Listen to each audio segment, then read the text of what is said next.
بڑے بڑے انکشافات ہو رہے ہیں، اہم ملاقاتیں بھی جاری ہیں۔ حکومت سازی کا عمل اب بہت زیادہ ہی دلچسپ ہوتا جا رہا ہے۔ سلیم بخاری صاحب، یہ کیا ہو رہا ہے؟ مولانا صاحب نے تو ایسے انکشافات کیے ہیں جس کا سوچ بھی نہیں سکتے۔ ایک جانب جو پہلے اگر ہم دیکھیں تو یہودی، اسرائیل کا ایجنٹ، یہ وہ کیا کیا نہیں کہہ کے پکارتے تھے چیئرمین پی ٹی آئی کو، اور آج مطلب ان سے ملاقات کے بعد تو انہوں نے تختہ ہی پلٹ دیا۔ میرے خیال سے پہلے ہم خان صاحب کو کہا کرتے تھے کہ جی وہ یو ٹرن کے بادشاہ ہیں، لیکن اب میرا خیال ہے یو ٹرن کے حوالے سے مولانا کا نام بھی کوئی نہ کوئی رکھنا پڑے گا، تجویز کرتے ہیں ابھی۔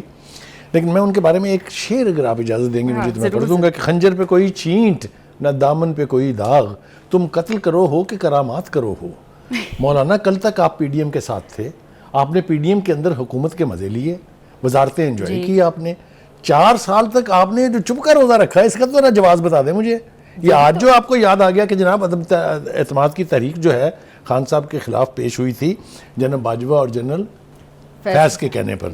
آپ کی اس خاموشی کو مجرمانہ خاموشی قرار دے دیں، ہم کہیں یہ کہ آپ نے یہ جرم کیا ہے قوم کے ساتھ، اتنا بڑا راز جو ہے۔ میں تو اس کو مولانا لیک کہنے کے لیے تیار تھا، لیکن چونکہ وہ کوٹ ہو رہے ہیں اس لیے اس کو لیک تو نہیں کہہ سکتے، تو کھلے بندوں انتہائی جرت یہ کہوں گا میں، دوسرا لفظ استعمال نہیں کر سکتا۔ آج پہلی ملاقات ہے، اس کے بعد ابھی ملاقات نہیں ہوئی ہے، اس کے بعد ہاں جی ابھی تو ملاقات ہونی ہے۔ ایگزیکٹلی دیکھیے وہ فرماتے ہیں کہ ہم اپوزیشن میں بیٹھیں گے، یعنی یہ طے ہو گیا کہ اگر ان کا اتحاد آپس میں ہوتا ہے پی ٹی آئی کے ساتھ، تو جیسا میں نے کہا تھا پہلے سیگمنٹ میں کہ وہ حکومت بنانے کی پوزیشن میں نہیں ہے، تو حتمی طور پر شاید اس پر اتفاق ہو گیا کہ ہم اپوزیشن میں بیٹھیں گے۔ فرماتے کیا ہے مولانا، ذرا وہ کوٹ کرنا بہت ضروری ہے، وہ کہتے ہیں کہ حال میں بیٹھیں گے، مراد لیں گے، عیش کریں گے، اور کیا، واہ جی واہ۔ اینی اگر یہ صورتحال ہے، انہوں نے اب جو ہے وہ ایک اور خوفناک بات کی، انہوں نے کہا کہ نواز شریف کو لاہور میں جتوایا گیا ہے۔ اس کا مطلب یہ ہے کہ اب وہ جہاں جہاں بھی P T I known league کے یا دوسری پارٹیوں کے لوگ جیتے ہیں اس کے اوپر بھی وہ اسپرشن کاسٹ کریں گے، اور آغاز انہوں نے نواز شریف سے کیا ہے۔ کیوں کیا ہے یہ تھوڑا سا میرے خیال سے بتانا بہت ضروری ہے۔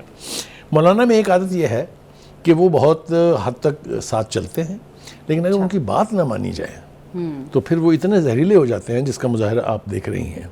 یہ ایسا انہوں نے بیہیویئر پی ڈی ایم میں ہوتے ہوئے بھی دکھایا تھا کافی جگہوں پر، کریکٹ، لیکن وہ بات کسی نہ کسی طرح سے بنی رہی۔ آپ دیکھیے گا یہ چند دنوں میں شاید پی ڈی ایم کو بھی گالیاں دیں گے، جس کے یہ آلموسٹ خالق تھے۔ Any way, having said that, مجھے 2 چیزیں اور پریشان کر رہی ہیں، وہ یہ ہے کہ اگر یہی وتیرہ رہتا ہے، اگر یہی طریقہ کار رہتا ہے، تو اس اسمبلی کا بھی اللہ حافظ ہے، اور جو حکومت بنے گی اس کا بھی اللہ حافظ ہے۔ چیلنجز جس نوعیت کے ہیں اور جس طرح کے اقدامات ہو رہے ہیں، اس پر بس کانوں کو ہاتھ لگانے کو دل چاہتا ہے۔ اب ذرا دیکھیے تھوڑا سا کہ پی ٹی آئی کن لوگوں کو اہم عہدوں کے لیے یعنی تجویز کر رہی ہے، نامینیٹ کر رہی ہے۔ عمر ایوب صاحب مرکز میں پرائم منسٹر کے کینڈیڈیٹ ہیں ان کے، جو کہ ایک بھگوڑے ہیں، 9 مئی کے مقدمات ان کے خلاف ہیں۔ میاں اسلم اقبال پنجاب میں چیف منسٹر کے لیے انہوں نے نامینیٹ کیا ہے، وہ بھی بھگوڑے ہیں اور ان کے اوپر بھی 9 مئی کے مقدمات ہیں۔ الٹ کے دوسری طرف دیکھتے ہیں تو وہاں پنجاب میں مریم نواز ہیں اور مرکز میں شہباز شریف صاحب ہیں۔ اصولی طور پہ جیسا میں نے کہا، if it's a number game، تو پھر تو ان دونوں کے راستے میں کوئی رکاوٹ دکھائی نہیں دیتی ہے۔ مجھے ڈر یہ ہے کہ ان غیر ذمہ دارانہ حرکات سے بلا تمیز کہ کون کر رہا ہے، میں کسی ایک پارٹی کا نام یا 2 کا لینا نہیں چاہتا ہوں، اگر یہ جاری رہتی ہیں اور وزڈم پرویل نہیں کرتی ہے تو اس جمہوریت کی بساط لپیٹنے میں صرف 1 گھنٹہ لگتا ہے، رات کو 12 بجے کے بعد۔ پھر کیا ہوتا ہے وہ ہم نے کئی دفعہ سنی ہے، وہ باز گشت، خدا نہ کرے کہ ایسا ہو، کوئی ذی شعور آدمی اس کی خواہش نہیں کر سکتا اور نہ ہی اس کی خواہش کرنی چاہیے۔ ہیونگ سیڈ دیٹ، میرا خیال ہے کہ اب نون لیگ کی لیڈرشپ کو مولانا صاحب کی اس بے وفائی کہہ سکتا ہوں میں، مولانا کا احترام کرتے ہیں، ہمارے لیے بہت قابل احترام ہے، اس بے وفائی کے بعد سبق سیکھنے چاہیے کہ سیاست میں کوئی لاسٹنگ پارٹنر نہیں ہوتا۔ اس کی ڈیفینیشن یہ ہے کہ it's a game of compromises,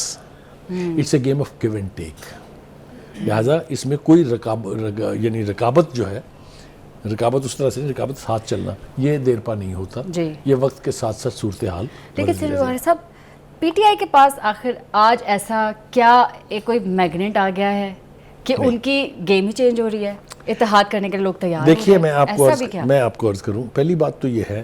کہ وہ چاہے اپوزیشن میں رہیں چاہے حکومت میں رہیں, انہوں نے اپنے مخالفین کی ایسی تیسی کرنی ہے. انہیں ایک اچھا ویپن ہاتھ آ گیا ہے مولانا کی صورت میں, ٹھیک ہے نا. مولانا ان کی حکومت کے دوران بھی, حکومت کے بعد بھی, پی ٹی آئی کی حکومت کے دوران بھی جو کچھ کہتے رہے ہیں مہاتما خان اور اس کی پارٹی کے بارے میں, وہ ہمیں سب یاد ہونا چاہیے. ان کو بھول گیا ہے, ہاں جی, وہ مشکل بالکل نہیں ہے, لیکن ان کو بھول گیا کہ وہ یہودی ایجنٹ ہیں, ان کو بھول گیا کہ ان کی فنڈنگ جو ہے اسرائیل, ہندوستان اور امریکہ سے ہوتی ہے, ان کو پتہ نہیں کیا کیا بھول گیا ہے. تو ہم مولانا کو اس سے آگے میں جانا نہیں چاہتا ہوں, کہنے کو بہت کچھ ہے اگر کہنے پہ آتے. ایک وہ جو بات میں اور آپ بریک میں کر رہے تھے اس کو میرے خیال سے تھوڑا سا, اس سے پہلے بخاری صاحب, پی ٹی آئی پی اور پی ٹی آئی کا کے پی میں جو اتحاد کی باتیں چل رہی ہیں, یہ پاسبل ہوتا نہیں؟ دیکھیے یہ امکانات تو سارے موجود ہیں, لیکن جو ڈینائل موڈ ہے, ابھی آپ کہہ رہے ہیں بات چیت ہو رہی ہے, پھر آپ کہہ رہے ہیں ہم تو نہیں بات کریں گے,